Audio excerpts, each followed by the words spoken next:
Hi guys, இன்னைக்கு நான் உங்களுக்காக என்ன படம் எடுத்துட்டு வந்திருக்கிறேன் தெரியுமா? நீங்க எல்லாருமே பார்த்து ஆச்சரியப்படுற மாதிரியான ஒரு படம். இந்த படத்துல ஒரு டிடெக்டிவ் இருக்காங்க. அது நார்மலே மாதிரி மனுஷங்க டிடெக்டிவ் கிடையாது, ஒரு ஆட்டுக்கூட்டமே டிடெக்டிவா இருந்தா எப்படி இருக்கும்? சரி வாங்க நம்ம டைரக்டா ஒன்லைனர் பார்த்துடலாம். ஒரு வயசான மனிதர் வாழ்க்கையின் கடைசி காலத்துல என்ன பண்ணுவாருன்னு நினைக்கிறீங்க? பசங்களோட இருக்கலாம், ஊர் சுத்தலாம், இல்ல நிம்மதியா ஓய்வு எடுக்கலாம் இல்லையா? ஆனா இங்க நம்ம ஹீரோ பாத்தீங்கன்னா இதுல ரொம்பவே வித்தியாசமான ஆளு. அவருடைய வாழ்க்கையில கடைசி நாட்களை செலவழிக்க அவர் தேர்ந்தெடுத்தது என்ன தெரியுமா? ஒரு பெரிய புல்வெளி, அதுல வாழ்ற ஒரு கூட்டமான ஆடுகள். அது மட்டும் இல்ல, ஒவ்வொரு நைட்டும் வீட்டுக்கு வெளியில ஒரு நாற்காலி போட்டு உட்காந்து கையில ஒரு டிடெக்டிவ் நாவல் எடுத்துக்கிட்டு இன்னைக்கு கொலைகாரன் யாருன்னு கண்டுபிடிங்க பாப்போம் அப்படின்னு சொல்லிக்கிட்டே அந்த ஆடுகளுக்கு கதை வாசிப்பாரு. ஆச்சரியம் என்ன தெரியுமா? அந்த ஆடுகளும் அமைதியா உட்காந்து மனிதர்கள் மாதிரியே கவனமா கேட்கும். சில சமயம் நமக்கே டேய் இதுங்களுக்கு நிஜமாவே புரியுதா அப்படின்ற மாதிரியான சந்தேகம் வந்துடும். ஆனா இந்த அமைதியான வாழ்க்கை ரொம்ப நாள் நீடிக்கல. ஒரு நாள் எதிர்பார்க்கவே முடியாத ஒரு சம்பவம் நடக்குது. அதாவது நம்ம ஹீரோ திடீர்னு மர்மமான முறையில உயிரிழந்துட்டாரு. ஸோ ஃபர்ஸ்ட் அந்த போலீஸ்காரங்களோ வயசானவர் தானே, ஸோ ஹார்ட் அட்டாக் வந்து இறந்துருப்பாரு அப்படின்னு நினைக்கிறாங்க.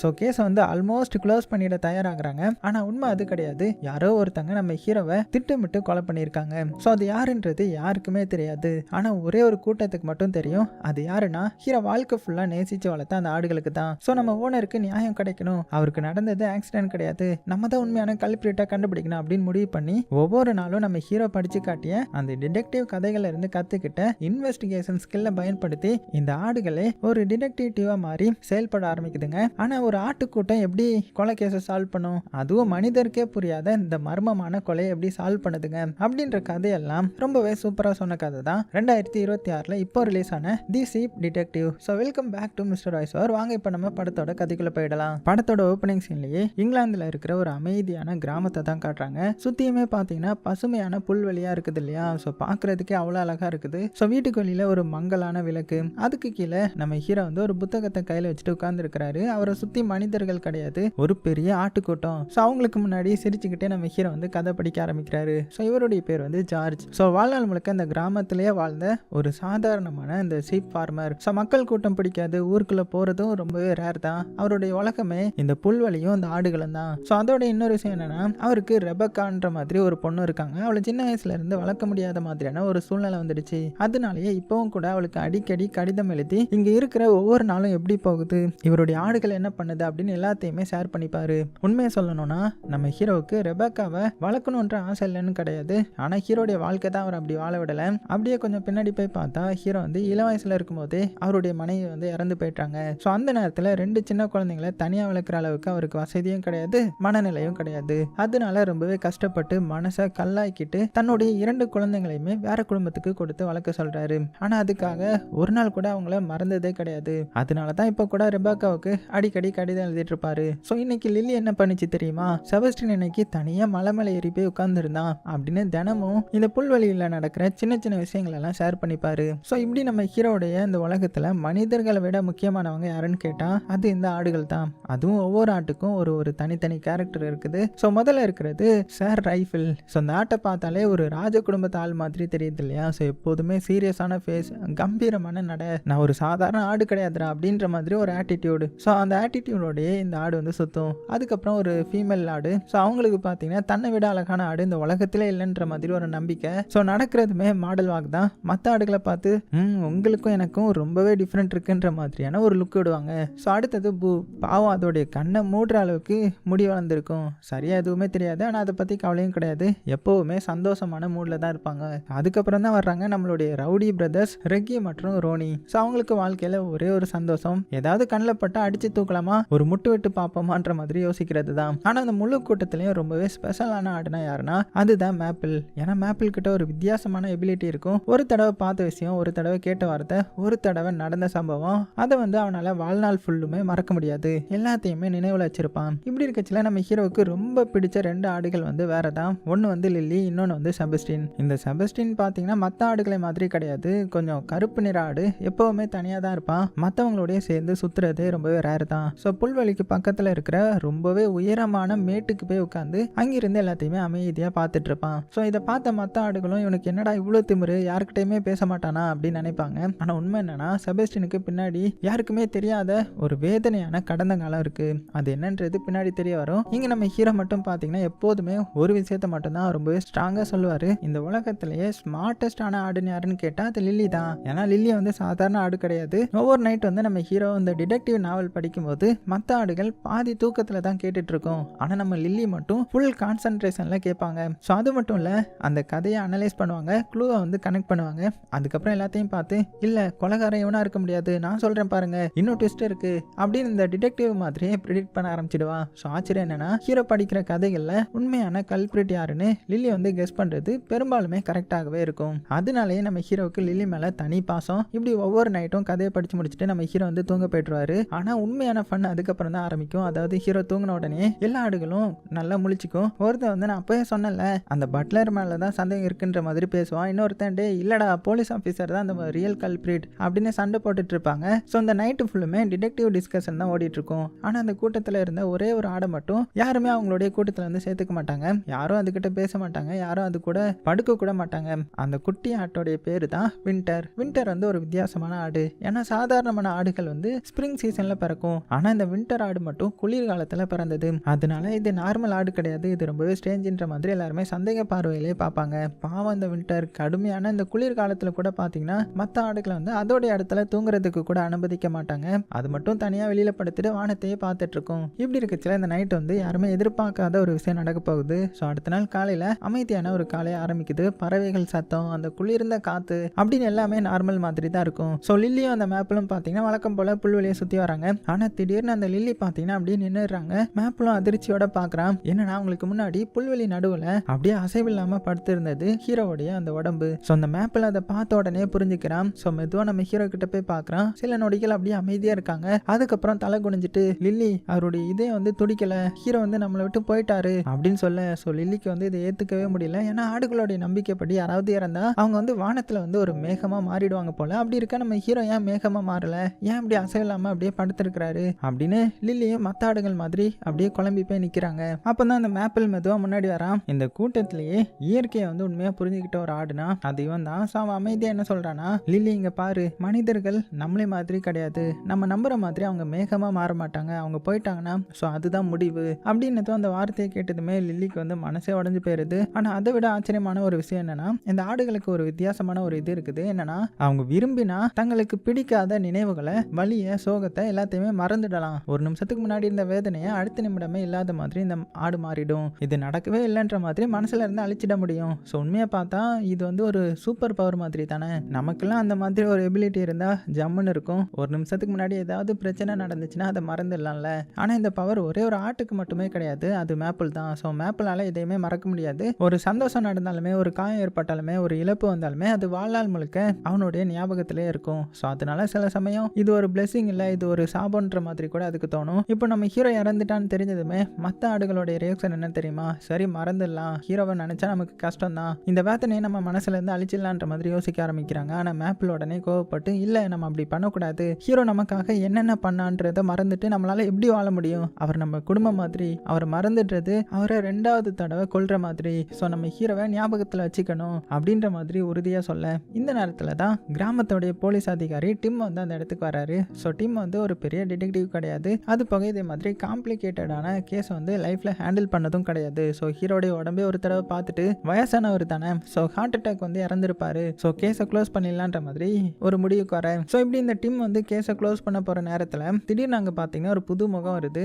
ஸோ ஒரு இளம் பையன், கழுத்தில் கேமரா, கையில் நோட் புக். அவனுடைய பேர் எலியாட். ஸோ உண்மையை சொல்லணும்னா அவன் இந்த ஊருக்கு வந்ததே ஹீரோ விஷயத்துக்காக கிடையாது, தன்னுடைய ஜேர்னலிசம் டேலண்ட்டை வந்து ப்ரூவ் பண்ணணுன்றதுக்காகவும் இந்த ஊரில் நடக்கிற ஒரு சின்ன சின்ன வில்லேஜ் ஃபெஸ்டிவலை கவர் பண்ணுறதுக்காக வரான். ஆனால் அங்கே போய் பார்த்தா அவனுக்கு செம்ம டிசப்பாயின்மெண்ட். ஏன்னா முழு ஃபெஸ்டிவலை வந்து டிஸ்பிளேல வச்சிருந்தது 3 பொருள் தான். ஸோ அதை பார்த்துட்டு இவன் தலையில் அடிச்சுட்டு அட பாவீங்களா, இதை போய் நான் நியூஸ் அனுப்புனேன்னா என்ன பாஸ் என்ன வேலையை விட்டே தூக்கிடுவாரு அப்படின்னு புலம்புறான். அதனால வேற நியூஸை தேடி ஊரை விட்டு கிளம்பலான்ற மாதிரி முடிவு பண்றான். ஆனால் அவனுடைய கார் வந்து நடு வழியிலேயே ஆக்சிடென்ட் ஆயிடுது. சூப்பர், இப்போ அந்த ஊர்லயே மாட்டிக்கிட்டோமா அப்படின்னு வருத்தப்பட. ஆனால் அடுத்த நாளே ஹீரோ வந்து மர்மமான முறையில் இறந்துட்டாருன்ற மாதிரி நியூஸ் வந்து பரவ ஆரம்பிக்குது. ஸோ அந்த எலியாட்டும் உடனே அலர்ட் ஆகி ஒரு நிமிஷம், இது சாதாரண மரணம் இல்லை போல, ஸோ அந்த கேஸை வந்து கவர் பண்ணினா நானும் ஒரு ப்ரொஃபஷனல் ஜேர்னலிஸ்டா மாறிடுவேன் அப்படின்னு நினைக்க ஆரம்பிக்கிறான். அதனால தான் இப்போ டிம் கிட்ட போய் பேச ஆரம்பிக்கிறான். ஸோ டிம்மும் ஏற்கனவே ஹார்ட் அட்டாக்னு கேஸை வந்து ஃபைல் க்ளோஸ் பண்ணிட்டேன்ற மாதிரி சொல்லிட்டு பெண்ணை எடுக்கிற நேரத்தில் எலியாட் வந்து உடனே நிறுத்துறான். சார் கொஞ்சம் வெயிட் பண்ணுங்க, ஒரு தடவை வீட்டுக்குள்ள போய் செக் பண்ணலாமே, ஏன்னா இந்த டிடெக்டிவ் கதையிலலாம் ஃபர்ஸ்ட் இம்ப்ரெஷன் தான் பெரும்பாலும் தவறா இருக்கும் அப்படின்னு கன்வின்ஸ் பண்ண. ஸோ டிம்மும் சிரிச்சுட்டே சரின்னு சொல்லிட்டு ஹீரோட வீட்டுக்கு வீட்டுக்குள்ள போய் சர்ச் பண்ண ஆரம்பிக்கிறாங்க. அப்பதான் ஒரு ஷாக்கிங்கான ஒரு க்ளூ வந்து கிடைக்குது. அதாவது நம்ம ஹீரோ இறக்குறதுக்கு முன்னாடி அன்னைக்கு நைட் யாரோ ஒருத்தர் கூட சேர்ந்து ட்ரிங்க்ஸ் பண்ணியிருக்கிறாரு போல. அதுவும் அந்த கிளாஸ்ல பாய்சனுக்கான ட்ரேஸ் இருக்கிறது ஃபாரன்சிக் ரிப்போர்ட் வந்து கன்ஃபார்ம் பண்ணிடுது. ஸோ டிம் இதை பார்த்து ஷாக் ஆகி, ஓஹோ அப்படின்னா இது ஹார்ட் அட்டாக் கிடையாது, யாரோ ஹீரோவை திட்டமிட்டு கொலை பண்ணியிருக்காங்க அப்படின்னு சொல்ல, அதாவது இனிமேல் இது சாதாரண மரணம் கிடையாது இல்லையா, இது ஒரு திட்டமிட்ட கொலை. அதே நேரம் தூரத்தில் நின்று எல்லாத்தையுமே கேட்டுட்டு இருந்த இந்த லில்லிக்கும் பார்த்தீங்கன்னா ஒரு விஷயம் தெளிவாக புரிஞ்சிருது. அவள் உடனே ஆடுகள் இருக்கிற இடத்துக்கு ஓடி வராங்க. ஸோ எல்லாருமே கேளுங்க, நம்ம ஹீரோ எத்தனை வருஷமா டிடெக்டிவ் நோவலை வந்து படிச்சு காட்டினாரு, நம்ம அந்த ஸ்டோரியில இருந்து எவ்வளோ கற்றுக்கிட்டோம், இப்போ அந்த நாலேஜை யூஸ் பண்ண வேண்டிய நேரம் வந்துடுச்சு. ஸோ ஹீரோக்கு வந்து நீதி கிடைக்கணும், அவரை கொலை பண்ணது யாருன்றதை நம்ம கண்டுபிடிக்கணும் அப்படின்னு ரொம்பவே உறுதியாக சொல்கிறாங்க. ஆனால் செபஸ்டின் மட்டும் அமைதியாக நின்றுட்டு இருக்கிறான். மெதுவாக என்ன சொல்கிறான்னா, லில்லி நம்ம வந்து ஆடுகள், நம்ம மனிதர்கள் கிடையாது, அந்த கொலை கேஸை சால்வ் பண்ணுறது நம்மளால முடியுன்ற மாதிரி நீ நினைக்கிறியா அப்படின்னு கேட்கும்போது, ஆனால் லில்லி வந்து விடுற மாதிரி இல்லை. உடனே என்ன சொல்கிறாங்கன்னா, சரி நம்ம செய்யலைன்னா இதுக்கப்புறம் யார் செய்வாங்க, ஹீரோ நமக்காக தானே வாழ்நாள் ஃபுல்லாக எல்லாமே பண்ணாரு, இப்போ அவருக்காக ஒரு விஷயம் கூட நம்ம செய்யக்கூடாதா, அதுவும் அந்த டிம்மை பார்த்தியா, கேஸை பார்த்துட்டு 2 நிமிஷத்தில் ஹார்ட் அட்டாக்னு சொல்லிட்டு க்ளோஸ் பண்ண போயிட்டான், அவரை நம்பி இருந்தால் ஹீரோக்கு வந்து நீதி கிடைக்காது, நம்ம தான் கண்டுபிடிக்கணும் அப்படின்ற மாதிரி சொல்ல சொந்த வார்த்தைகள் செபஸ்டியனுடைய மனசுல நேராக போய் தாக்குது. ஸோ கொஞ்ச நேரம் அமைதியாக நின்னவன், சரி ஹீரோக்காக நானும் வரேன் அப்படின்னு சொல்ல, அதுக்கப்புறம் அங்கேயே பார்த்தீங்கன்னா அதிகாரப்பூர்வமாக உருவாகுது நம்ம chief detective team. So team leader வந்து நம்ம லில்லி, டிடெக்டிவான மைண்ட் அனலைஸ் பண்ணுறது அப்படின்னு எல்லாமே அவளுடைய ஸ்பெஷாலிட்டி. மேப்பிள் வந்து வாக்கிங் மெமரி கார்டு, ஒரு தடவை பார்த்த விஷயத்த வாழ்க்கையில் மறக்கவே மாட்டான். அடுத்தது செபஸ்டின், மனிதர்களை பற்றி அதிகமாக தெரிஞ்ச ஒரே ஒரு ஆடுனா நம்ம செபஸ்டின் தான். ஸோ அவன் வெளி உலகம் பார்த்துருக்கிறான், மனிதர்கள் எப்படி வாழ்வாங்கன்றது அவனுக்கு தெரியும். இப்படி 3 பேரும் சேர்ந்து இன்வெஸ்டிகேஷனை ஆரம்பிக்கிறாங்க. ஆனால் இப்போ தான் அந்த படத்தில் செம கியூட்டான ஒரு விஷயம் நடக்குது. அதாவது லில்லி மேப்பிள் 2 பேரும் முதல் தடவையாக அவங்களுடைய புல்வெளியை விட்டு வெளியில் வராங்க. அதாவது ரோடு மேலே கால் வைக்க போகிறாங்க. ஆனால் சிமெண்ட் ரோட பார்த்த உடனே அப்படியே ஃப்ரீஸ் ஆகிட்டாங்க. அந்த பேய் படத்துலலாம் பேயை பார்ப்போம் இல்லையா, ஸோ அதை மாதிரியே அப்படியே நின்றுட. ஏன்னா இந்த ஆடுகள் வந்து வாழ்க்கையில் ஒரு தடவை கூட சிமெண்ட் ரோட் மேலே நடந்ததே கிடையாது போல. செபஸ்டின் மட்டும் கூலாக நிற்கிறான், இவ்வளோ தானா, இதுக்காக இப்படி பயப்படுறீங்க அப்படின்னு லுக்கு விட. அதே நேரத்தில் ஒரு கோழி வந்து பார்த்தீங்கன்னா ரொம்பவே கேஷுவலாக ரோடை வந்து கிராஸ் பண்ணி போகுது. ஸோ லில்லி அதை பார்த்துட்டு, அட கோழிக்கே முடிஞ்சா நம்மளால முடியாதா அப்படின்னு மேப்பில் பார்க்க, ஸோ மேப்பிலும் சரி என்னமோ அப்படின்னு போகலான்ற மாதிரி 2 பேரும் மெதுவாக ரோடில் கால் வைக்கிறாங்க. பயந்துக்கிட்டே அப்படியே நடந்துக்கிட்டே கடைசியாக ரோடையும் கிராஸ் பண்ணிட்டாங்க. ஸோ இந்த நேரத்தில் நம்ம லில்லி வந்து செம ஹாப்பியாக நம்மளால முடிஞ்சிருச்சு அப்படின்னு ஆல்மோஸ்ட் குதிக்க ஆரம்பிச்சிட்டான். அப்போ தான் நம்ம செபஸ்டின் வந்து அவங்களுக்கு மனிதர்களுடைய உலகத்தை பற்றி எக்ஸ்பிளைன் பண்ண ஆரம்பிக்கிறான். இந்த கட்டிடம் எல்லாம் ஒவ்வொன்றுத்துக்கும் ஒவ்வொரு பேர் இருக்குது. ஸோ மனிதர்கள் ரொம்பவே காம்ப்ளிகேட்டடான ஒரு ஸ்பீசிஸ், அவங்களை புரிஞ்சுக்கணும்னா பொறுமை வேணும் அப்படின்னு சொல்லிட்டே இருக்கேன். ஆனால் அந்த நேரத்தில் ஊருக்கு வெளியில இருந்து ஒரு 2 பொண்ணுங்க வந்து காரில் வந்து இறங்குறாங்க. ஸோ நம்ம லில்லியும் தூரத்தில் இருந்து பார்த்துட்டு, இவங்க யாரு, ஹீரோடைய மரணத்துக்கும் இவங்களுக்கும் ஏதாவது கனெக்ஷன் இருக்குமா அப்படின்னு யோசிக்க ஆரம்பிக்கிறான். ஸோ அவங்கள ஃபர்ஸ்ட் பொண்ணு வந்து ரெபேக்கா, அதாவது ஹீரோடைய சொந்த பொண்ணு. இன்னொருத்தர் ஹீரோடைய லாயர் லிடியா. ஸோ இவங்க 2 பேரும் இங்கே வந்திருக்கிறதுக்கு ஒரே ஒரு காரணம் தான், அதாவது நம்ம ஹீரோ சாகிறதுக்கு முன்னாடி யாருக்கு என்ன சொத்து கொடுக்கணுன்ற மாதிரி எழுதி வச்சிருந்த பத்திரத்தை படிக்க போறாங்க போல. ஆனால் அந்த வில்ல படிக்க ஆரம்பிச்சதுமே அங்கே இருந்த எல்லாத்துக்குமே பயங்கரமான ஷாக் ஆகுறாங்க. ஏன்னா ஹீரோ வந்து சாதாரண சீப் ஃபார்மர் கிடையாது, அவர் ஒரு காலத்தில் இந்த ஆடுகளுக்கெல்லாம் வரக்கூடிய மிகப்பெரிய நோய்க்கு வந்து மருந்தே கண்டுபிடிச்சிருக்கிறாரு. அது மட்டும் இல்லாமல் அதுக்கு பேட்டன்ட் கூட வாங்கி வச்சிருக்கிறாரு. அதுக்கப்புறம் அதை ஒரு பெரிய பிசினஸ் மேன் கிட்டையும் வித்திருப்பார் போல. அதனால ஹீரோ கிட்ட இருந்த சொத்து மதிப்பு கிட்டத்தட்ட $30 மில்லியன், அதாவது 100 கோடிகளை தாண்டுற மாதிரியான சொத்து. அது கேட்ட உடனே லில்லியும் மேப்பிளும் பார்த்தீங்கன்னா ஒருத்தருக்கு ஒருத்தர் பார்த்துக்கிறாங்க. நம்மளுடைய ஓனர் அதான் ஹீரோ அவ்வளோ பணக்காரரா, ஆனால் அவர் ஒருபோது நம்ம கிட்ட அதை பற்றி சொல்லவே இல்லையன்ற மாதிரி ஆச்சரியப்படுறாங்க. அதுக்கப்புறம் லிடியா வந்து மறுபடியும் வில்ல படிக்க ஆரம்பிக்கிறாங்க. ஹீரோடைய சொத்துல பாதி ரெபேக்காவுக்கு, மீதியில் ஒரு பங்கு சவுத் ஆப்பிரிக்காவில் இருக்கிற பீட்டருக்கு அப்படின்ற மாதிரி வாசிக்க. ஆனால் அதுக்கப்புறம் தான் இன்னொரு ஒரு பெரிய ட்விஸ்ட்டை வந்து போடுறாங்க. ஹீரோ வந்து இப்போ பார்த்துட்டு இருந்த அந்த ஃபார்ம் வந்து அதான் அந்த முழு ஆட்டு கொட்டாயோடைய சேர்த்த அந்த புல்வெளி இருக்கு இல்லையா, அது போக அந்த $30 மில்லியன் மேலான கண்ட்ரோல் வந்து எல்லாமே ரெபேக்கா கிட்ட போகணுன்ற மாதிரி எழுதியிருக்கிறாரு. ஸோ இதை கேட்ட உடனே அங்கிருந்து எல்லாருமே குழம்பி போயிட்டாங்க. ஏன்னா அந்த வில்ல வந்து சில நாட்களுக்கு முன்னாடி தான் மாற்றப்பட்டிருக்கும். ஹீரோ ஏன் திடீர்னு அந்த வில்ல மாத்தினாரு, அவருக்கு ஏதாவது ஆபத்து வரப்போகுதுன்னு முன்னாடியே தெரிஞ்சிருந்தா மாத்திருப்பாரோ அப்படின்னு சந்தேகங்கள் வர ஆரம்பிக்குது. ஆனால் ஹீரோ வந்து அதோட நிறுத்தலை. என்னன்னா அந்த வில்லில் வந்து இன்னுமே சில வரிகள் இருந்துச்சு. ஸோ லிடியாவும் கொஞ்சம் தயக்கத்தோடய அதை படிக்க ஆரம்பிக்கிறாங்க. இந்த கிராமத்தில் கொஞ்சம் பேர் முட்டாள்கள், கொஞ்சம் பேர் மோசமான ஆடு மேய்ப்பவங்க, கொஞ்சம் பேர் இந்த வின்டர் ஆடுன்னு சொன்னோம் இல்லையா, அதே மாதிரி தனிமையில் வாழ்பவங்க, அது போக இங்கே 2 கொலைகாரங்களும் இருக்காங்க அப்படின்ற மாதிரி எழுதியிருக்க. ஸோ அந்த வரியை படித்த உடனே அந்த ரூம் ஃபுல்லுமே அப்படியே சைலண்ட் ஆகிட்டாங்க. நம்ம டிம்மும் பார்த்தீங்கன்னா அப்படியே அதிர்ச்சியில் எந்திரிச்சு நிற்கிறான். என்னது 2 கொலைகாரங்களான்ற மாதிரி எலியாட்டோடைய கண்ணும் பெருசாகிடுது. லில்லி மட்டும் மெதுவாக என்ன சொல்கிறாங்கன்னா, ஹீரோ சாகிறதுக்கு முன்னாடியே ஏதோ வந்து தெரிஞ்சு வச்சிருக்கிறாரு போல, இது சாதாரண மன உயில் கிடையாது, இது நமக்காக விட்டுட்டு போன ஒரு க்ளூ அப்படின்னு இவங்க கெஸ் பண்ண இங்க இருந்த இந்த ஒரு வரி போதும் அங்க இருந்து எல்லாமே அப்படியே ரொம்பவே சஸ்பெக்டா மாறிட்டாங்க இல்லையா. ஸோ முதல்ல எல்லாருடைய பார்வையுமே நம்ம ரெபேக்கா மேல தான் போய் விழும். ஏன்னா இவங்க தான் ஹீரோடைய பொண்ணு, அதுவும் இத்தனை வருஷமா அப்பாவை வந்து நேரில் பார்த்ததே கிடையாது. இப்போ திடீர்னு அப்பா இறந்ததுமே ஊருக்கு வந்திருக்காங்கல்ல, அதனால அப்படியே சந்தேகத்திலே பார்க்குறாங்க. உடனே ரெபேக்கா என்ன சொல்றாங்கன்னா, நான் உண்மையாவே நான் சொல்லிடுறேன், இங்க வந்ததுல இருந்து நான் அப்பாவை ஒரு தடவை கூட பார்க்கலதான், அவருடைய இந்த ஃபார்முக்கு நான் வந்தது கிடையாது, எதுவுமே எனக்கு தெரியாது, அவரை பத்தி எனக்கு இதெல்லாம் தெரியவும் செய்யாதுன்ற மாதிரி தெளிவா சொல்லிடுறாங்க. ஆனா சந்தேகப்பட வேண்டிய ஆட்கள் இனிமே இருக்காங்கல்ல, அதுல முக்கியமா ஒரு ஃபார்மர். ஸோ இவரும் இந்த ஆடு மேய்க்கிற ஒரு ஃபார்மர் தான் போல. அதாவது ஹீரோவுடைய பக்கத்து நிலத்திலே இவரும் நிலம் வச்சிருக்கிறாரு போல. ஆனா ஹீரோ வந்து சில நாட்களுக்கு முன்னாடியே இந்த ஃபார்மர் கூட இருந்த லீஸ் அக்ரிமெண்ட்டை வந்து கேன்சல் பண்ண முடிவு பண்ணியிருந்திருப்பாரு. அதனாலேயே இவங்க ரெண்டு பேருக்குள்ளேயும் சண்டை வந்திருக்கும். அதான் நம்ம ஹீரோவுக்கும் இந்த ஃபார்மருக்கும். அதனால இவருக்கு கோவமும் இருக்கும், மோட்டிவும் இருக்கும் இல்லையா கொலை பண்றதுக்கு. அது மட்டும் இல்லாம டவுன்ல இருக்கிற இந்த கறிக்கடை இருக்கும் இல்லையா, அதை நடத்துற ஹேம் கூட இந்த ஃபார்மருக்கு வந்து ரொம்பவே க்ளோஸ் ஆன ஒரு உறவு மாதிரி. ஸோ இதெல்லாம் பார்த்துட்டு இருந்தா நம்ம லில்லி இருக்காங்க இல்லையா, அவங்க வந்து தூரமா இதெல்லாம் பார்த்துட்டு இப்பதான் புரியுது, இவங்களும் சந்தேகப்பட வேண்டிய ஆட்கள் தான் அப்படின்னு நினைக்கிறாங்க. அடுத்த சஸ்பெக்ட் வந்து பெத். அதாவது டவுன்ல ஹோட்டல் வச்சிருக்கிற ஒரு ஓனர் தான் இந்த பெத். அதாவது இந்த பொண்ணோடைய பிஹேவியர் வந்து கொஞ்சம் வியர்டா இருக்கும். ஹீரோ அனுப்புற கடிதங்களை போஸ்ட் ஆஃபீஸ்ல இருந்து ரகசியமா திருடி இவங்களே படிச்சுக்கிருவாங்க போல. ஏன்னா அவங்களுக்கு நம்ம ஹீரோ மேல கொஞ்சம் சாஃப்ட் கார்னர் இருந்திருக்கும். இன்னும் தெளிவா சொல்லணும்னா ஒரு சின்ன கிரஷ் மாதிரி. அதனால நம்ம ஹீரோ யாருக்கு கடிதம் அனுப்புறாரு, என்ன அனுப்புனாரு அப்படின்னு தெரிஞ்சுக்க ஆசைப்பட்டிருக்காங்க. அதுக்கப்புறம் தான் அவங்களுக்கும் தெரிஞ்சிருக்கும், ஐயோ ஹீரோ வந்து அவருடைய சொந்த பொண்ணுக்கு தான் கடிதம் அனுப்பியிருக்காரா அப்படின்னு கொஞ்சம் இப்போ ரொம்பவே கில்ட் ஆகுறாங்க. இந்த நேரத்தில் நம்ம டிம்மையும் விளையாட்டையும் காமிச்சா இவங்க வந்து அவங்க சைடில் வந்து இன்வெஸ்டிகேஷன் வந்து ஸ்டார்ட் பண்ணிட்டாங்க இல்லையா. ஒவ்வொருத்தர்கிட்டையும் கேள்வி கேட்குறாங்க, எவிடன்ஸ் வந்து கலெக்ட் பண்ணுறாங்க. ஆனால் அவங்களுக்கே தெரியாம கொஞ்ச தூரத்தில் ஒரு புதருக்கு பின்னாடி ஒளிஞ்சிட்டு நம்ம லில்லியும் மேப்பிளும் இந்த முழு கான்வர்சேஷனை வந்து ஸ்பை பண்ணிட்டு இருக்காங்க. சத்தம் போடாத, டீம் ஏதோ முக்கியமான விஷயம் பேசுறான் அப்படின்னு லில்லி சொல்ல, இப்படி வந்து ரெண்டு பேரும் அந்த ஆடுகள் வந்து இன்ஃபர்மேஷன் வந்து கலெக்ட் பண்ணுது. அதுக்கப்புறம் ரெண்டு பேருமே பார்த்தீங்கன்னா அந்த கேம்புக்கு வந்து வந்துடுறாங்க, அந்த ஆடுகள் இருக்கிற அந்த கேம்புக்கு. ஸோ முழு அப்டேட்டையுமே சீப் கிட்ட சொல்ல ஆரம்பிக்கிறாங்க. ஆனால் அந்த நேரத்தில் தான் ஒரு ஃபீமேல் சீப் வந்து திடீர்னு அதிர்ச்சியில் கத்துறாங்க, ஒரு நிமிஷம், நான் ஒரு விஷயம் பார்த்தேன், ஹீரோ இறக்குறதுக்கு முந்தைய நைட் வந்து ரெபேக்காவை நம்ம புல்வெளி பக்கம் நடந்து வர்றத நான் பார்த்தேன் அப்படின்னு அவங்க சொன்னதுமே, அந்த வார்த்தையை கேட்டதுமே லில்லி வந்து அதிர்ச்சியோட அவங்கள பார்த்து, ஏன்னா ரெபேக்கா வந்து எல்லாரும் முன்னாடி என்ன சொன்னாங்க, நான் ஃபார்முக்கு வந்ததே கிடையாது, இதுக்கு முன்னாடி நான் அந்த பக்கமே வந்தது கிடையாதுன்னு சொல்லியிருந்தாங்க இல்லையா, அப்படின்னு அவங்க போய் சொல்லியிருக்காங்கன்ற மாதிரி புரிஞ்சுக்கிறாங்க. அது மட்டும் இல்லாமல் அந்த ஃபீமேல் சீப் வந்து இன்னொரு முக்கியமான விஷயத்தையும் என்ன சொல்லுதுன்னா, ரெபேக்கா வந்ததை நான் பார்த்தது மட்டும் இல்லை, அவங்க கையில் இருந்த ஒரு பிரேஸ்லெட் கூட இங்கே விழுந்திருக்கு அப்படின்னதும் லில்லி உடனே அதை பார்க்குறா. உண்மைக்குமே அது ரெபேக்கா போட்டிருந்த அந்த பிரேஸ்லெட் தான். ஸோ இப்போ லில்லி மனசில் ஒரே ஒரு சந்தேகம் மட்டும் அதிகமாகுது, ஒரு நிமிஷம், ரெபேக்கா போய் சொன்னாங்க இந்த ஃபார்முக்கு வந்ததே இல்லைன்னு சொன்னாங்க, ஆனால் எவிடன்ஸ் வேற மாதிரி சொல்லுது, அதுவும் ஹீரோ இறந்ததுனால அதிகமாக பெனிஃபிட் யாருக்கு கிடைக்குது,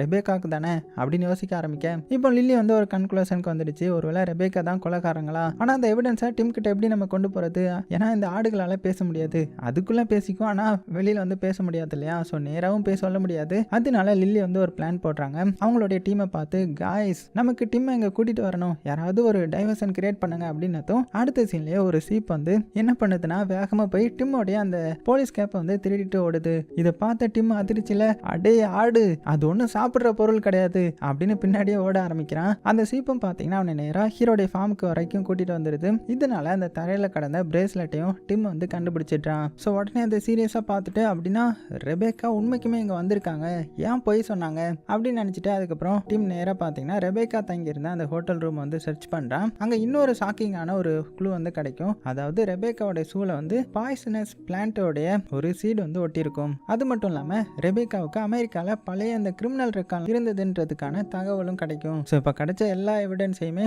ஒரே திசையில் போகுது இல்லையா, அதாவது ரெபேக்கா ஒரு கொலையாளியா இருக்க அதிக சான்ஸ் இருக்கு. ஸோ டிம் வந்து வெயிட் பண்ணலாம். உடனே ரெபேக்காவை அரெஸ்ட் பண்ணுறான். ரெபேக்கா, உங்க அப்பாவுடைய மரணத்துக்கு நீங்க தான் காரணம்ன்ற மாதிரி சந்தேகத்தின் பேர்ல உங்களை வந்து நான் கைது பண்றேன் அப்படின்னதும் ரெபேக்கா அதிர்ச்சியில, இல்ல நான் இதை செய்யல, நான் வந்து ஒரு இன்னசென்ட் அப்படின்னு ஆள ஆரம்பிக்கிறாங்க. ஸோ மற்ற எல்லாருமே பார்த்தீங்கன்னா கேஸ் வந்து சால்வ் ஆயிடுச்சு, கொலைக்காரனை கண்டுபிடிச்சாச்சு அப்படின்னு நினைக்க ஆரம்பிக்கிறாங்க. ஆனா நம்ம லில்லி மட்டும் அமைதியா நின்றுட்டு இருக்காங்க. அவளுக்கு ஏதோ ஒன்று சரியா படல. இல்ல இது ரொம்பவே ஈஸியா முடிஞ்ச மாதிரி இருக்கு, ஹீரோ மாதிரி கிளவரான மனிதரை இவ்வளவு சிம்பிளா கொலை பண்ணிருக்க மாட்டாங்களே, ஏதோ ஒன்று மிஸ் ஆகுது அப்படின்னு மனசுக்குள்ள யோசிக்கிறா. அதோட இன்னொரு பெரிய பிரச்சனை, ஹீரோ இனிமேல் இல்லை இல்லையா, ஸோ அந்த ஃபார்மை வந்து யார் பார்த்துக்க போறாங்க, இந்த சீப்போடைய அதான் இந்த ஆடுகளோடைய எதிர்காலம் என்ன, அவங்க இனிமேல் சேஃபா இருக்க முடியுமா அப்படின்னு நினைக்கிறாங்க. அப்படியே கட் பண்ணா இப்போ அடுத்தது பார்த்தீங்கன்னா ரெபேக்கா வந்து ஜெயிலில் இருக்காங்க. ஸோ கேஸ் முடிஞ்ச மாதிரி எல்லாருமே பிஹேவ் பண்ணிட்டு இருக்காங்க. இப்படி இருக்கச்சில இந்நேரத்தில் இன்னொரு மோசமான ஒரு நியூஸ் வருது. அதாவது ஹீரோ இல்லாததுனால இந்த முழு ஃபார்மையுமே அந்த ஃபார்மர் தான் டேக் ஓவர் பண்ண போறான் போல. அதை கேட்டதுமே லில்லி மேப்பிள் ரெண்டு பேரும் ஒருத்தருக்கு ஒருத்தர் பார்க்குறாங்க. ஒருவேளை நாளையில இருந்து இதுதான் நம்ம வீடா, அங்க வாழ்க்கை எப்படி இருக்கும், என்ன பண்ண போறான் அப்படின்னு யோசிக்க ஆரம்பிக்கிறாங்க. அதனால 2 பேரும் சீக்கிரட்டா அந்த ஃபார்மருடைய ஃபார்முக்கு போய் பார்க்கறதுக்கு முடிவு பண்றாங்க. ஆனா அங்க போய் பார்த்ததுமே அவங்களுடைய ரத்தமே உறைஞ்சு போயிடுச்சு. ஏன்னா இந்த ஃபார்மர் இருக்கான்ல, அவன் சாதாரண சீப் ஃபார்மர் கிடையாது. அவன் அந்த ஹேம் கூட பிசினஸ் பண்ணிட்டு இருக்கான் இல்லையா, அதுவும் மீட் பிசினஸ். ஸோ அதனால என்ன பண்றானா, இங்க இருக்கிற ஆடுகளை வளர்க்கறதுக்கு காரணமே ஒரு நாள் அந்த கறி கடைக்கு அனுப்புறதுக்காக தான். ஸோ லில்லி இதை பார்த்ததுமே இல்ல இது முடியாது, நம்ம எல்லாத்தையுமே சாப்பாடா மாத்த போறாங்க அப்படின்னதும் மேப்புலும் அப்படியே நடுங்குறான். அப்படின்னா ஹீரோடைய ஃபார்ம் வந்து ஃபியூச்சர்ல இதே நிலைமை தானா, அவர் இல்லாததுனால நம்மளை இப்படிதான் பண்ண போறாங்களா அப்படின்னு 2 பேரும் பயந்து அங்கிருந்து போயிட்டாங்க. உடனே நண்பர்களை வந்து வான் பண்றதுக்காக ஓட ஆரம்பிக்கிறாங்க. ஆனா அவங்க வெளியில வர நேரத்துல அந்த ஃபார்மருடைய 2 நாய் வந்து இவங்களை பார்த்துடுது. அவ்வளவுதான், பார்த்ததுமே ஒரே வேகத்துல ஓடி வர ஆரம்பிக்க லில்லி வந்து அலறாங்க, மேப்பிள் ஓடு ஓடு, அது நம்மளை கொன்னுடும், சீக்கிரம் ஓடு அப்படின்னதும் மேப்பிளும் ஓடுறான். ஆனா அந்த நாய்கள் வந்து வேகமா அப்படியே பக்கத்துல வந்துட இந்த நேரத்துல ஒரு கருப்பு நிழல் வந்து அந்த நாய் முன்னாடி குதிக்குது. அது வேற யாரும் கிடையாது, நம்ம செபஸ்டின் தான். ஸோ அவன் லில்லியை பார்த்துட்டு நீங்க 2 பேருமே ஓடுங்க, இதை நான் பாத்துக்கிறேன் அப்படி நிக்க செபஸ்டினுக்கும் அந்த 2 நாய்களுக்கு நடுமத்துல பயங்கரமான ஃபைட்டே நடக்குது. நாய் கடிக்குது, செபஸ்டின் திரும்ப முட்டுறான், மறுபடியும் கடிக்குது, மறுபடியும் தாக்குறான். ஸோ உடம்பு ஃபுல்லா காயமாகுது, ரத்தம் வலிய ஆரம்பிச்சிடும். ஆனா பின்னாடி போகவே இல்லை. கடைசியில் அந்த 2 நாய்களையுமே பயமுறுத்தி ஓட வச்சிட்டான். ஸோ நம்ம லில்லியும் மேப்லும் எப்படியே தப்பிச்சிட்டாங்க. ஆனா அந்த செபஸ்டினுக்கு வந்து ரொம்பவே அடிபட்டிருக்கும் இல்லையா, அவனுடைய நிலைமை மோசமாயிடும். உடம்பு ஃபுல்லா காயம், ரத்தம் வர நிக்கவே இல்லை. சில நிமிஷங்கள் அவன் மெதுவா அப்படியே கீழே விழுறான். ஸோ லில்லியும் பதறி போய் அவன் கிட்ட ஓட, செபஸ்டின் எந்திரி, உனக்கு எதுவுமே ஆகாது, நான் ஆக விட மாட்டேன் அப்படின்னு சொல்ல. ஆனா பாத்தீங்கன்னா செபஸ்டின் வந்து அசையவே இல்லை. அப்படியே நம்ம ஹீரோ படுத்த மாதிரியே அமைதியா கிடக்குறான். ஸோ லில்லி கண்கள்ல கண்ணீரே வர ஆரம்பிக்குது. ஏன் செபஸ்டின் நீ மேகமா மாறல? அப்ப மேப்பிள் மெதுவா முன்னாடி வரான். அவன் குரல் நடுங்குது. லில்லி, ஒரு உண்மையை நான் ரொம்ப நாளா உங்ககிட்ட மறைச்சு வச்சிருந்தேன். நம்ம ஆட்டு மந்தைகள் யாருமே இறந்ததுக்கு அப்புறம் மேகமா மாற மாட்டோம், அது உண்மை கிடையாது. நம்மளும் மனிதர்கள் போலதான், ஒரு நாள் வந்து எல்லாமே முடிஞ்சு போயிடும் அப்படின்னு சொல்ல. ஸோ அந்த வார்த்தையை கேட்டதுமே லில்லி வந்து அப்படியே உடஞ்சி போயிடுறாங்க. ஸோ அழுதுகிட்டே அப்படியே செபஸ்டின் பக்கத்துல உட்கார்ந்து இருக்கிறா. அவளால இன்னுமே நம்ப முடியல. இல்ல இது பொய்யா இருக்க கூடாதா, இல்லைன்னா செபஸ்டின் இப்போ மேகமா மாறி வானத்துக்கு போயிருப்பான் அப்படின்னு சொல்லிக்கிட்டே அவனை தேடுறாங்க. ஆனா மேப்பிள் பாத்தீங்கன்னா மெதுவா அவளுடைய பக்கத்துல வந்து உட்காந்து அவனுடைய கண்கள்லயும் கண்ணீரோட, நான் தான் சொன்னல இது உண்மை கிடையாது, நாமும் மனிதர்கள் மாதிரி தான், புரிஞ்சுக்கோ. ஸோ இப்படி இருந்தா அவங்கள மறக்கணும்னு அர்த்தம் கிடையாது. யாரையாவது உண்மையா காதலிச்சிருந்தா அவங்கள நினைவுல வச்சிருக்கிற வரைக்கும் அவங்க நம்ம கூடவே இருக்காங்கன்றது தான் அர்த்தம். ஹீரோவும் சரி செபஸ்டினும் சரி நம்ம நினைவுகள்ல அவங்க வாழ்ந்துட்டே தான் இருப்பாங்க அப்படின்னதும் அந்த வார்த்தை வந்து நம்ம லில்லிக்கு வந்து ஒரு புது தைரியத்தை கொடுத்துருக்கும். ஸோ மெதுவா எந்திரிச்சு நிக்கிறாங்க. இல்ல இது இப்படி முடியக்கூடாது, ஹீரோக்கு வந்து நீதி கிடைக்கணும், அவரை கொலை பண்ணவன கண்டிப்பா நான் தண்டனை வாங்கி கொடுக்கணும், அது வரைக்கும் நான் நிக்க மாட்டேன் அப்படின்னு உறுதியா சொல்றாங்க. அதுக்கப்புறம் லில்லி மறுபடியும் முழு கேஸையும் மறுபடியும் ஸ்டார்டிங்ல இருந்து அனலைஸ் பண்ண ஆரம்பிக்கிறாங்க. ஸோ ரெபேக்கா மேல இருந்த சந்தேகத்தை மறுபடியும் யோசிக்கிறாங்க. இல்லையே ஏதோ ஒன்று மிஸ் ஆகுது, ரெபேக்கா கல்பிரிட் மாதிரி எனக்கு தோணல. ஸோ அவளை யாரோ வேணும்னே பண்ணியிருக்காங்களா அப்படின்னு நினைக்கும் போது தான் அவளுக்கு ஒரு விஷயம் ஞாபகத்துக்கு வருது. ஹீரோடைய டெட் பாடியை பார்த்தனால ஹீரோடைய கையில வந்து நீல நிறம் ஒட்டி இருந்திருக்கும். ஆனா அது சாதாரண விஷயம் தானே, ஏன்னா ஹீரோ ஆடுகளுக்கு வந்து மெடிசின் தயாரிப்பாரு, அந்த மெடிசினோடைய கெமிக்கலோடைய ஸ்ட்ரெயினா கூட இருக்கலாம் இல்லையா. ஆனா பிரச்சனை அது கிடையாது, இன்னொரு கையில பச்சை நிறம் இருந்துச்சு. ஸோ அதை நம்ம லில்லியை வந்து நினைச்சு பார்த்துட்டு ஒரு நிமிஷம் ஹீரோ கையில அந்த பச்சை கலர் எப்படி வந்துச்சு, அவர் பயன்படுத்தினது வந்து ப்ளூ கலர், அப்போ கிரீன் கலர் எங்க இருந்து வந்துச்சு அப்படின்ற மாதிரி மறுபடியும் யோசிக்க ஆரம்பிக்கிறாங்க. க்ளூவை வந்து கனெக்ட் பண்றாங்க. அதுக்கப்புறம் அவளுடைய மண்டையில ஏதோ ஸ்பார்க் தட்டின மாதிரி நான் கண்டுபிடிச்சிட்டேன், ரெபேக்கா கிடையாது, உண்மையான கொலைகாரங்க வேற யாரோ அப்படின்னு அதிர்ச்சியில சொல்ல. ஆனா இந்த தகவலை டிம் கிட்ட எப்படி சொல்றது, இவங்க வந்து வெறும் ஆட்டு மந்தைகள் தானே. ஸோ லில்லி மறுபடியும் பார்த்தீங்கன்னா ஒரு பிளான் போடுறா. மேப்லையும் வின்டரையும் கூப்பிடுறாங்க. வின்டர் வந்து ஒரு சின்ன ஆடு தான், ஸோ போலீஸ் ஸ்டேஷனுக்குள்ள யாருக்கும் தெரியாம நுழைய முடியும் இல்லையா. ஸோ லில்லி அவங்க கிட்ட வின்டர் நீ மட்டும் தான் இதை செய்ய முடியும், டிம்முக்கு நம்ம க்ளூ கொடுக்கணும் அப்படின்னு சொல்லிட்டு என்ன பண்றான்னா வின்டரோடைய 2 கால்களையும் எடுத்துட்டு ஒண்ணுல வந்து நீல பெயிண்டிங் வந்து நினைக்கிறாங்க, இன்னொன்னுல வந்து மஞ்சள் பெயிண்டிங் வந்து நினைக்கிறாங்க. ஸோ நீ ஞாபகத்துல வச்சுக்கோ, ப்ளூ எல்லோ ரெண்டையும் சேர்ந்தா என்ன ஆகும் அப்படின்னதும் இவனும் சிரிச்சுக்கிட்டே கிரீன் அப்படின்னு சொல்ல. ஸோ லில்லி மெதுவா சிரிச்சுக்கிட்டே அதுதான் அந்த கிரீன் தான் உண்மையான கொலைகாரனை கண்டுபிடிக்க போகுது, ஸோ நீ கிளம்பு அப்படின்னதும் வின்டரும் மெதுவா போலீஸ் ஸ்டேஷனுக்குள்ள நுழையிறான். யாருக்கும் தெரியாம ரெபேக்கா அடைச்சு வச்சிருந்த அந்த செல்லு பக்கத்துல போக. அதுக்கப்புறம் லில்லி சொன்ன மாதிரி ஒரு கால்ல இருந்த ப்ளூ பெயிண்டை தரையில பதிக்கிறான், இன்னொரு கால்ல இருந்த எல்லோ பெயிண்டை இன்னொரு திசையில இழுத்துட்டு போறான். மெதுவா அந்த 2 கோட்டையும் ஒன்னோட ஒண்ணு சந்திக்குது. அந்த நேரத்துல ஒரு கிரீன் கலர் வந்து உருவாகுது. ஸோ இதெல்லாம் நம்ம ரெபேக்காவும் பார்த்துட்டு இருக்காங்க. என்னடா இது, இந்த ஆடு ஏன் இப்படி பிஹேவ் பண்ணுது, இவங்க ஏதோ சொல்ல வராங்க போல, ஆனா என்னன்னு புரியலையே அப்படின்னு குழம்பி போய் பாக்குறாங்க. இப்படி இருக்கச்சுல அப்படியே சீன் கட் பண்ணா அடுத்த நாள் காலையில ஆகுது. ஸோ ரெபேக்கா வந்து கோர்ட்டுக்கு வந்து அனுப்புற நேரம் வந்துடுச்சு. டிம் வழக்கம் போல செல்லுக்குள்ள வரான். ஆனா உள்ள வந்ததுக்கு அப்புறம் அப்படியே ஃப்ரீஸ் ஆயிட்டான். என்னன்னா செல் ஃபுல்லுமே அந்த பெயிண்ட் மார்க்கா இருக்கும், தரையில வந்து ப்ளூ லைன் எல்லோ லைன், சில இடங்கள்ல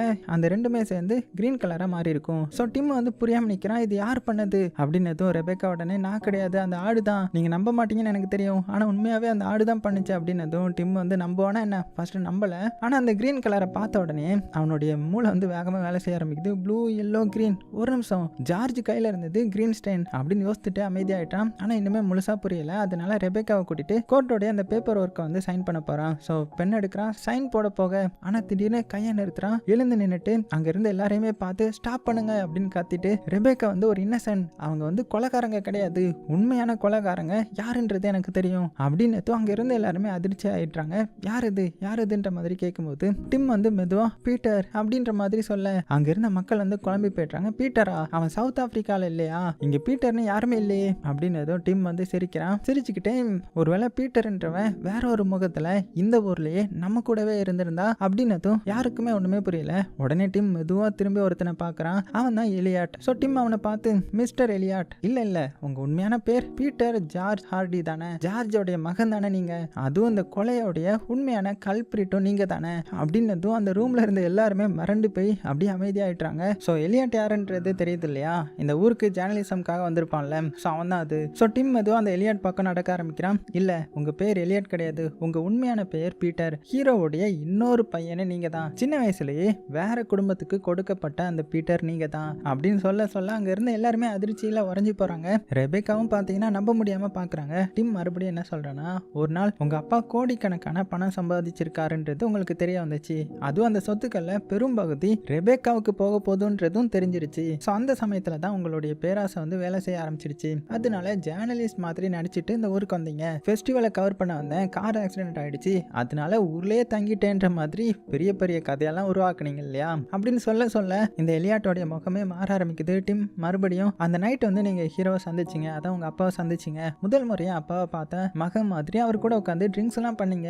ஆனா அந்த ட்ரிங்க்ஸ்ல பாய்சன் வந்து கலந்து இருந்துச்சு அப்படின்னு சொல்ல அங்க இருந்த மக்கள் அதிர்ச்சியோடைய ஒருத்தருக்கு ஒருத்தர் பார்க்கிறாங்க. சோ டிம் மெதுவா ஹீரோடைய கடைசி நிமிஷத்தை எக்ஸ்பிளைன் பண்றான். ஹீரோடைய உடம்பு கொஞ்சம் ஸ்ட்ராங்கா இருந்ததுனால பாய்சன் குடிச்ச உடனே அவர் சாகல. அவர் போராடினாரு, தன்னை காப்பாத்திக்க முயற்சி பண்ணாரு. அந்த நேரத்துல அவர் கைக்கு கிடைச்சதை பிடிச்சாரு. அதுதான் உங்களுடைய தலைமுடி. சோ டிம் வந்து எலியாட்டோடைய மஞ்சள் நிற அந்த தலைமுடியை காமிக்கிறான். சோ ஹீரோ கையில இருந்த அந்த ப்ளூ ஸ்டெயின் வந்து உங்க அந்த டை பண்ண எல்லோ கலர் ரெண்டுமே சேரும்போது கிரீன் கலர் உருவாச்சு. அதனால தான் ஹீரோடைய இன்னொரு கை கிரீனாவும் இன்னொரு கை வந்து ப்ளூவா இருந்துச்சு. அது ஒரு டையிங் க்ளூ. சாகிறதுக்கு முன்னாடி நம்ம ஹீரோ விட்டுட்டு போன கடைசி எவிடன்ஸ். சோ டிம் மறுபடியும் ரொம்பவே சவுண்டா, உண்மைக்குமே உங்க முடி பிளாக் தான், ஆனா யாருமே சந்தேகப்படக்கூடாதுன்றதுக்காக இந்த மாதிரி கலரை வந்து நீங்க டை பண்ணிக்கிட்டீங்க. அதாவது ஹீரோடைய பையன்றது யாருக்குமே தெரிஞ்சிடக்கூடாதுன்ற மாதிரி நினைச்சீங்க. ஆனா கடைசியில ஹீரோ இறந்ததுக்கு அப்புறம் அவர் வளர்த்த ஆடுகள், அவர் படிச்சு கொடுத்த டிடெக்டிவ் ஸ்டோரிஸ் அவரை காப்பாற்ற முடியல, ஆனா உங்களை வந்து அதை எக்ஸ்போஸ் பண்ணிடுச்சு அப்படின்னு சொல்லிட்டு டிம் என்ன பண்றானா, மெதுவா பீட்டரோடைய தலையில இருந்து ஒரு முடியை வந்து பிடுங்குறான். பிடுங்கிட்டு அவனை பார்த்து, நீ அரெஸ்ட் பீட்டர் அப்படின்னதும், ஆனா அவனை பார்த்தீங்கன்னா உடனே சிரிக்க ஆரம்பிக்கிறான். ஓஹோ டிம், நான் ஹேர் டை பண்ணியிருக்கேன்னு மட்டும் சொல்லி எனக்கு கொலைகாரனா மாத்திர முடியாது அப்படின்னு இந்த ஊர்ல இருக்கிற அந்த எல்லோ ஹேர் வச்சிருந்த எல்லாரையுமே அரெஸ்ட் பண்ணுவீங்களா? கொஞ்சம் யோசிங்க ஆபீசர் அப்படின்னதும் உடனே நம்ம டிம் இப்ப சிரிக்கிறான். நான் இந்த முடிவை எடுத்தது நீங்க எல்லோ ஹேர் வச்சிருக்கீங்கன்றதை ப்ரூவ் பண்றதுக்காக கிடையாது, டிஎன்ஏ டெஸ்ட். நீங்க உண்மைக்குமே ஹீரோடைய பையனா இல்லையான்றதை நான் ப்ரூவ் பண்ணணும் அப்படின்னதும் பீட்டரோடைய முகமே மாறிடுது. கொஞ்ச நேரம் வாயை திறக்க முடியாம அப்படியே நிக்கிறான். ஆனா உடனே சமாளிக்க ட்ரை பண்றான். சரி, நான் ஹீரோடைய பையன் தான்றதை வச்சுக்கிட்டாலுமே அதனால என்ன, அவரை ஏன் நான் கொலை பண்ண போறேன்? சோ நீங்க அந்த வில்ல பாத்தீங்கல்ல, ரெபேக்கா தானே எல்லாத்தையுமே வாங்குறாங்க, நான் எதுவுமே பெருசா எனக்கு கிடைக்க போறது இல்ல, அப்புறம் ஏன் நான் அப்பாவை கொலை பண்ணணும் அப்படின்னதும் மறுபடியும் டீம் என்ன சொல்றானா, ஏன்னா அந்த வில்லை எழுதுனது நீங்க தான் அப்படின்னதும் அங்க இருந்து எல்லாருமே மிரண்டு போய் பாக்குறாங்க. அப்புறமா சோ அவங்களுடைய பெரிய பிளானே என்னன்னா, ஹீரோ இறந்ததுக்கு அப்புறம் அந்த ரெபேக்கா தான் சொத்துக்கள் எல்லாத்தையுமே இன்ஹெரிட் பண்ணுவாங்க. அதுக்கப்புறம் ரெபேக்கா வந்து கொலை கேஸ்ல உள்ள மாட்டிக்கிட்டாங்கன்னா அவங்களுக்கு வர வேண்டிய சொத்து எல்லாமே அடுத்தது யாருக்கிட்ட போகும்? லீகலான வாரிசு யாரு? நீங்க தானே. சோ உங்ககிட்ட போயிடும். அதனாலதான் நீங்க ஹீரோவை கொலை பண்ணணும், ஆனா அந்த பேரை வந்து ரெபேக்கா மேல போடணுன்றதுக்காக பிளான் பண்ணி போட்டு அவங்க ஜெயிலுக்கு போயிட்டா $30 மில்லியன், அதுக்கப்புறம் அந்த ஃபார்ம், அதுக்கப்புறம் அந்த ஆட்டு மந்தைகள் எல்லாமே உங்களுடைய கைக்கு வந்துடும் அப்படின்னு சொல்ல பீட்டருக்கு என்ன பேசுறதுனே தெரியல, அமைதியா நிக்கிறான். மறுபடியும் டீம் என்ன சொல்றாருன்னா, இன்னொரு விஷயம், முதல்ல நான் ஹீரோவுக்கு வந்து ஹார்ட் அட்டாக் வந்து தான் செத்து போயிட்டாருன்னு நினைச்சேன், ஆனா அந்த ஐடியாவை மாத்த சொன்னது யாரு? நீங்க தான். ஏன்னா அந்த கேஸ் வந்து சாதாரணமா முடிச்சா என்ன ஆகும், அந்த சொத்து எல்லாமே உங்களுடைய சிஸ்டரான ரெபேக்காவுக்கு போகும். அப்படி போனா நீங்க தோத்த மாதிரி ஆயிடும். அதனாலதான் பிளான் பண்ணி என்ன இன்வெஸ்டிகேட் பண்ண தூண்டுனீங்க. ரெபேக்கா மேல சந்தேகம் போகணும்ன்ற மாதிரி நீங்களே வழி அமைத்தீங்க. உங்களுடைய ஸ்கிரிப்ட் படி போலீஸ் நடந்துக்கணும்னு நினைச்சீங்க. ஆனா நம்ம ஹீரோ வளர்த்த இந்த ஆடுகள் வந்து உங்களுடைய அந்த பெர்ஃபெக்ட் பிளானை மொத்தமா டிஸ்ட்ராய் பண்ணிடுச்சு அப்படின்னு சொல்ல அங்க இருந்து எல்லாருமே மிரண்டு போயிட்டாங்க. இங்க பீட்டர் முகத்துல பார்க்கணுமே அப்படியே ரொம்பவே பதற்றப்பட ஆரம்பிக்கிறான். சுத்தி முத்தியும் பார்க்கறான், தப்பிக்க ஏதாவது வழி இருக்கான்னு யோசிக்கிறான். அடுத்த நொடியே வேகமா காரை நோக்கி ஓட ஆரம்பிக்கிறான். சே, இங்க இருந்து வெளியேறணும் அப்படின்ற மாதிரி. ஆனா அவனுக்கு அவங்களுக்கு தெரியாம அந்த கேஸ்ல இன்னும் 2 ஹீரோஸ் இருந்தாங்க இல்லையா, நம்ம ரெகி அதுக்கப்புறம் ரோனி, 2 பேரும் ரொம்பவே ரகடாச்சே. ஸோ ஒருத்தருக்கு ஒருத்தர் பார்த்துட்டு டேய் நம்ம டைம் வந்துருச்சுடா அப்படின்னு சொல்லிட்டு ஒரே வேகத்துல பீட்டர் காரை நோக்கி ஓட்டுறாங்க. டம்முன்னு ஒரே முட்டு, கார் கதவு டென்ட் ஆயிடுது. மறுபடியும் முட்டுறாங்க, டயர் டேமேஜ் ஆயிடுது. ஸோ பீட்டர் இங்க ஒண்ணுமே புரியல, அதிர்ச்சியோட இது ஆடுகளா இல்லைன்னா மாடுகளா அப்படின்னு அலறான். கடைசியில பீட்டர் தப்பிக்க முடியாம மாட்டிக்கிறான். ஸோ போலீஸ் வந்து அவனை கைது பண்ணிட்டாங்க. அதுக்கப்புறம் ரெபேக்காவும் விடுதலை ஆயிட்டாங்க. ஸோ கேஸ் முடிஞ்சிருச்சு. நம்ம ஹீரோவுக்கு அதான் இறந்து போன நம்ம ஹீரோவுக்கு நீதி கிடைச்சிருச்சு. ஆனா ஹீரோ இல்லாத வெற்றியிடம் மட்டும் இனிமே அப்படியே இருக்கு. சில நாட்கள் கழிச்சு ரெபேக்கா வந்து ஒரு பெரிய முடிவு எடுக்கிறாங்க. இனிமேல் நான் ரெபேக்கா ஹார்லி, அப்பாவுடைய பேரை நான் பெருமைப்படுத்த போறேன். அதாவது அப்பாவுடைய பேரை நான் பெருமையா சுமக்க போறேன். அவருடைய ஃபார்ம், அவருடைய இந்த ஆடுகள், அவருடைய கனவு, இது எல்லாத்தையுமே நான் தொடர போறேன் அப்படின்னு முடிவு பண்றாங்க. அதுக்கப்புறம் அந்த ஃபார்மர், அதுக்கப்புறம் அந்த கறிக்கடைக்காரங்க இருக்காங்க இல்லையா, ஸோ அவங்க 2 பேரும் நம்ம ஹீரோடைய அந்த ஆட்டு மந்தைகளை வாங்கணும்னு ஆசைப்பட்டாங்க. எவ்வளவு பணம் வேணாலுமே கொடுத்து வாங்கிலான்ற மாதிரி முடிவு எடுக்கிறாங்க. ஆனா நம்ம ரெபேக்கா வந்து சிரிச்சுக்கிட்டே இவங்க வந்து சொத்து கிடையாது, இவங்க வந்து ஃபேமிலி, இவங்கள விற்க முடியாதுன்னு சொல்லிட்டாங்க. அது மட்டும் இல்லாம ஹீரோ விட்டுட்டு போனா இந்த $30 மில்லியன் ஒரு பகுதியை பயன்படுத்தி அந்த ஃபார்மருடைய ஆட்டு மந்தைகள்லாம் இருக்காங்க இல்லையா, அவங்க எல்லாத்தையுமே விலை கொடுத்து வாங்கி அதுங்களையும் காப்பாத்திட்டாங்க. இப்போ ஹீரோடைய இந்த ஆட்டு மந்தைகள் வந்து முன்ன விட இப்போ 2 மடங்கு பெருசா வளர்ந்துடுச்சு. ஸோ மாலை நேரம் அந்த குளிர்ந்த காற்று, ஸோ உயரமான மேடு, செபஸ்டியன் எப்போதும் உட்கார்ற இடம், அங்க லில்லி வந்து உட்கார்ந்து இருக்கிறான். அவளுடைய பக்கத்துல மேப்பிள், இன்னொரு பக்கத்துல வின்டர். ஸோ லில்லி மெதுவா வின்டர் தலைய அப்படியே இது பண்றாங்க. இனிமேல் உன்னுடைய பேர் வின்டர் இல்ல, ஜார்ஜ். நம்ம ஹீரோ பேர் தான், அவர் போயிட்டாரு, ஆனா அவருடைய பேரும் அவருடைய அன்பும் இங்க எப்போதுமே இருக்கணும் அப்படின்னு சொல்ல அந்த நேரத்துல ரெபேக்கா வந்து ஒரு புத்தகத்தை எடுத்துட்டு ஹீரோ மாதிரியே ஆடுகளுக்கு வாசிக்க ஆரம்பிக்கிறாங்க. இன்னைக்கான கதை வந்து ஒரு புத்திசாலி டிடெக்டிவ் பத்தி அப்படின்னதும் எல்லா ஆடுகளும் அமைதியா உட்காந்து கேட்க ஆரம்பிக்கிறாங்க. ஸோ காற்று மெதுவா அப்படியே வீசுது. வானத்தை லில்லி பார்த்துட்டே இருக்காங்க. அவளுடைய முகத்துல ஒரு சின்ன ஒரு ஸ்மைல். ஏன்னா ஹீரோ இனிமேல் இந்த உலகத்துல இல்ல, செபஸ்டினும் இல்ல, ஆனா அவர்களுடைய நினைவுகள், அவர்களுடைய கதைகள், அவங்களுடைய அன்பு, அது இன்னுமே அந்த புல்வெளியில உயிரோட இருந்துட்டே தானே இருக்கும். ஸோ அதை அப்படியே பார்க்குற மாதிரி காமிச்சு இந்த சீப் டிடெக்டிவ் படம் ஒரு முடிவுக்கு வருது. ஸோ எப்படி இருந்துச்சு? கண்டிப்பா உங்களுக்கு பிடிச்சிருக்குன்னு நம்புறேன். பிடிச்சிருந்துச்சுன்னா லைக் பண்ண மறந்துடாதீங்க. சேஃபா இருங்க. உங்களுக்கு பிடிச்ச எல்லாத்தையுமே ரொம்ப ரொம்ப சேஃபா பார்த்துக்கோங்க.